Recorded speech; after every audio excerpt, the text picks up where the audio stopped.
Hello friends, कैसे हैं आप सब। आज हम डिस्कस करने वाले हैं फार्माकोलॉजी का यूनिट 4। इसमें हम देखेंगे pharmacology of drug acting on central nervous system. इससे प्रीवियस वीडियो में डिस्कस किया था neuro humoral transmission. Neuro humoral transmission क्या था, अगर आपको ये नहीं पता है तो आप इससे प्रीवियस वीडियो जो है वो आप देख सकते हैं। उसमें हमने डिटेल्स में डिस्कस किया है कि न्यूरो ह्यूमरल ट्रांसमिशन क्या होता है। तो आज हम डिस्कस करेंगे कि गाबा के बारे में। गाबा का फुल इंट्रोडक्शन आज हम देखने वाले हैं। उसकी सिंथेसिस कैसे होती है, फंक्शन क्या होते हैं उसके, तो इन सब चीज़ों के बारे में हम आज जानेंगे। तो फर्स्ट देखो कि सेंट्रल न्यूरो ट्रांसमीटर होते कौन से हैं। तो जो सेंट्रल न्यूरो ट्रांसमीटर्स होते हैं तो वो उसको 2 पार्ट्स में डिवाइड किया। फर्स्ट जो हमारा है अमीनो एसिड, दूसरा है मोनोअमाइड्स। तो जो मोनोअमाइंस और अमीनो एसिड्स हैं इनको फर्दर पार्ट्स में डिवाइड किया। जैसे जो अमीनो एसिड्स हैं, अमीनो एसिड्स में तो देखो जो इसकी फुल फॉर्म क्या होती है, GABA एक गाबा की, तो इसकी फुल फॉर्म होती है गामा अमीनो ब्यूटारिक एसिड। तो इसमें जो हमारे अमीनो एसिड्स है इसमें गाबा क्या होता है, इनिबिटरी है, यानी इनिबिटरी मीन्स कि किसी चीज़ को इनिबिट करना।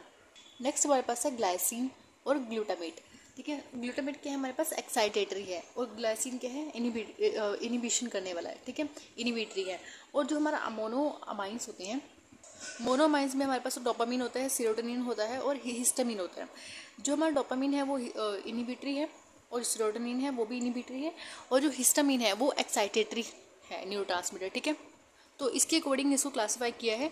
तो जो हमें सिलेबस में दिया हुआ है वो गाबा है, ग्लाइसिन है, ग्लूटामेट है और डोपामीन है, सेरोटोनिन है। हमें हिस्टामिन के बारे में नहीं पढ़ना है। ठीक है, तो इन पांचों जो न्यूरोट्रांसमीटर हैं हमें इनके बारे में डिटेल में डिस्कस करना है।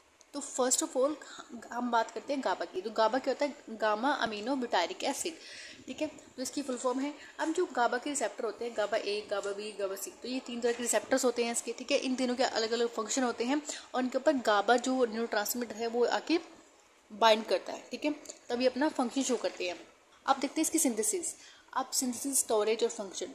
अब देखो सिंथेसिस सिंपल है इसकी। अब देखो ये सिंपल सी इसकी सिंथेसिस है। अगर मैं इसको एक देखो जो सारी सिंथेसिस चल रही है ना, न्यूरो ट्रांसमीटर न्यूरॉन के अंदर चलती है। अगर मैं आपको दिखाऊं न्यूरॉन का स्ट्रक्चर, तो देखो ये क्या हमारे पास एक न्यूरॉन है, मतलब एक तरह से एक्सोन है, एक्सोन का टर्मिनल है। यहाँ पे इसके अंदर क्या होता है, ये सारी की सारी जो ये हमारा न्यूरो ट्रांसमीटर है। न्यूरो ट्रांसमीटर कौन से वाला, गाबा वाला। तो गाबा का सिंथेसिस कहाँ हो रहा है, एक न्यूरॉन के अंदर हो रहा है। अब देखो यहाँ पे क्या होता है, जो हमारा ग्लूटामाइन होता है, ग्लूटामाइन कहाँ से आता है। अब देखो इसकी भी एक साइकिल चलती है। अगर मैं आपको यहाँ से बताऊँ, पहले मैं आपको एक बता देती हूँ।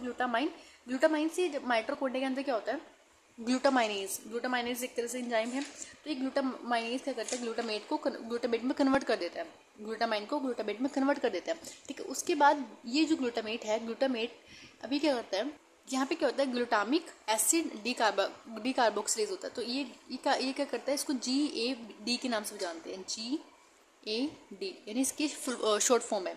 तो इसमें क्या होता है, ये उसके बाद क्या होता है, गाबा में कन्वर्ट हो जाता है। अभी गाबा कहाँ पे जाके स्टोर होगा, ऑब्वियस बात है वेसिकल्स में स्टोर होगा। यहाँ पे काफ़ी सारे इस वेसिकल्स हैं। अभी वेसिकल्स के अंदर क्या होगा, अब इन वेसिकल्स के पास क्या होता है, वेसिकल आप उसको बोल सकते हो वेसिकल ट्रांसपोर्टर। यहाँ पे वेसिकल जो ट्रांसपोर्टर है, ये ट्रांसपोर्टर की हेल्प से गाबा वेसिकल्स के अंदर फिल हो जाएगा। ठीक है, अब ये गाबा जो है ये वेसिकल्स के अंदर स्टोर हो गया। ठीक है, तो उसकी स्टोरेज हमने देख ली। तो जो अभी वेसिकल है ये क्या बन गया, वेसिकल कंटेनिंग न्यूरोट्रांसमीटर, यानी जिसके अंदर न्यूरोट्रांसमीटर प्रेजेंट है। अब इस न्यूरोट्रांसमीटर को स्टिमुलेशन मिली है। ठीक है, आप वो बोल सकते हो इम्पल्स जनरेशन हुई है। अब जो ये वेसिकल है इसको क्या बना है, मतलब एक्सोसाइटोसिस करना है। एक्सोसाइटोसिस क्या होता है, मेम्ब्रेन के पास जाकर क्या होता है, अब देखो यहाँ पे कुछ प्रोटीन्स होते हैं, ये इस वेसिकल्स को पहले यहाँ पे इस मेम्ब्रेन के साथ जोड़ देगा, फ्यूज कर देगा, और फिर कैल्शियम की हेल्प से जो ये हमारे पास ये वेसिकल है ये बर्स्ट हो जाएगा। उसके बाद ये बर्स्ट होने के बाद ये न्यूरोट्रांसमीटर है बाहर आ जाएगा। तो गाबा जब बाहर आया तो गाबा क्या करता है, दूसरा हमारे पास जो पोस्ट सिनेप्टिक न्यूरॉन होता है उसके ऊपर रिसेप्टर प्रेजेंट होते हैं। अब ये गाबा रिसेप्टर है, गाबा A भी हो सकता है, B भी हो सकता है, C भी हो सकता है, कोई भी रिसेप्टर हो सकता है ये। तो जो ये गाबा है, अब गाबा यहाँ पे रिलीज हो रहा है। अब गाबा जब ज़्यादा अमाउंट में रिलीज होगा तो उसको अंदर भी तो लेके जाना पड़ेगा दोबारा।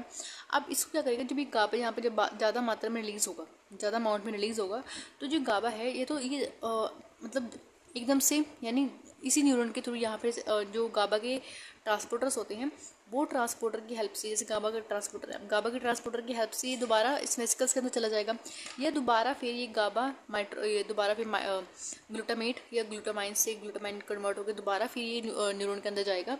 उसके बाद देखो यहाँ पे, देखो ये न्यूरॉन के अंदर दोबारा चला गया। यहाँ पे देखो ये यहाँ से कहाँ से आया था, देखो ये अगर आप देखो तो गाबा से फिर ये कहाँ पे गया, माइटोकॉन्ड्रिया में। माइटोकॉन्ड्रिया से ने क्या बनाया, ग्लूटामेट फिर ग्लूटामाइन में कन्वर्ट हुआ। ग्लूटामाइन कहाँ गया, इसकी हेल्प से। यहाँ पे एक ट्रांसपोर्टर है, देखो यहाँ पे ट्रांसपोर्टर है, ठीक है, इसको क्या बोलते हैं, ग्लूटामाइन ट्रांसपोर्टर। अब इस ग्लूटामाइन की ट्रांसपोर्टर की हेल्प से ग्लूटामाइन इसके अंदर चला गया, ठीक है, दोबारा फिर ये साइकिल चलेगी, ठीक है। तो ये थी इसकी सिंथेसिस। अब इसमें हमने देख लिया कि ये कहाँ से होता है, वेसिकल्स के अंदर। अब रिलीज कैसे होता है, ठीक है, यहाँ पे कैल्शियम डिफ्यूजन कर देता है इसका, ठीक है। अब नेक्स्ट हमारे पास है स्ट्रक्चर। अब इसका स्ट्रक्चर कैसा होता है, आपने देखा भी होगा, इसकी 5 सब यूनिट्स होती हैं, ठीक है। अब इसमें क्या होता है, इसको क्या बोलते हैं, पेंटामेरिक ट्रांसमेम्ब्रेन और रिसेप्टर। ये क्या होता है, जैसे ये रिसेप्टर है हमारे पास, 2 मिनट, अगर आप इस रिसेप्टर को देखो तो ये एक मेम्ब्रेन की अंदर मतलब आप बोल सकते हो ट्रांस मेम्ब्रेन है। मेम्ब्रेन की मतलब जैसे ये देखो, आधा अंदर आधा बाहर, एक तरह से पूरे सेंटर में मतलब बोल सकते हो है ये प्रेजेंट है। तो उसको क्या बोलते हैं, पेंटामेरिक, क्योंकि इसकी 5 सब यूनिट्स होते हैं, इसलिए इसको क्या बोलते हैं, पेंटामेरिक, ठीक है। अराउंड ये क्या होता है, अगर आप यहाँ पे देखो तो यहाँ पे क्या होता है, ये देखो इसकी पेंटामेरिक स्टेट है। तो यहाँ पे 5 सब यूनिट टाइप्स, 5 सब यूनिट कैसे दिखाई है, देखो यहाँ पे अगर आप देखो तो ये कुछ इस तरह से दिखाई देता है, इस तरह से, ठीक है। मतलब ये थोड़ा गलत बन गया, अब सोच लो कि इसकी 5 ऐसे पेंटामेरिक होती है, ठीक है। तो आपने देखा भी होगा। तो अब मैंने इसको ऐसे, आप सोच लो कि मैंने इसको ऐसे काट दिया, अभी आपको ऊपर से देखना है इसको, ठीक है। तो देखो यहाँ पे है हमारे पास बीटा, अल्फा, बीटा और गामा, इसकी 3 सब यूनिट्स होती हैं, ठीक है। अब यहाँ पे कुछ साइड्स भी आपने देखी होंगी, ठीक है, जैसे हमारे पास बेंजोडाइजेपिन की साइड्स होती हैं। ये क्या है, बेंजोडाइजेपिन की साइड से, गाबा की साइड से, ये भी गाबा की साइड से।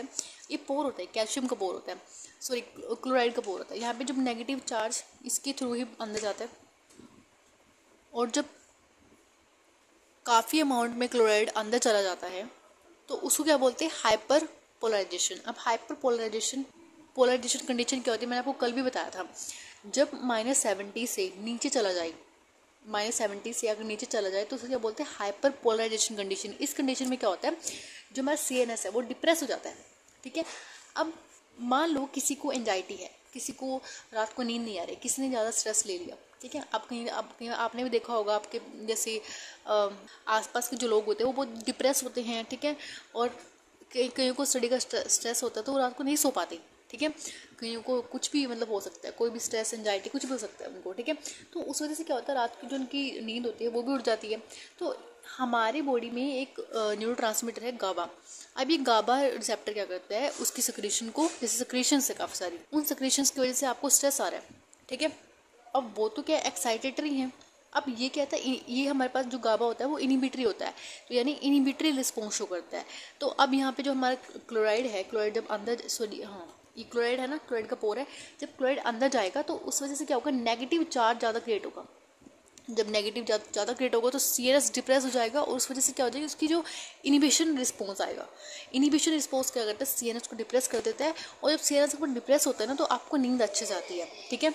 आप थका हुआ महसूस करते हो, क्योंकि अगर आप देखो तो जब आपको कब नींद आती है, जब आप ज़्यादा थक जाते हो तब आपको नींद आती है। तो यहाँ पे भी क्या होता है, जब CNS के अंदर डिप्रेस हो जाता है, CNS डिप्रेस हो जाएगा तब भी आपको नींद ज़्यादा आएगी, ठीक है। तो उसका ये फंक्शन होता है।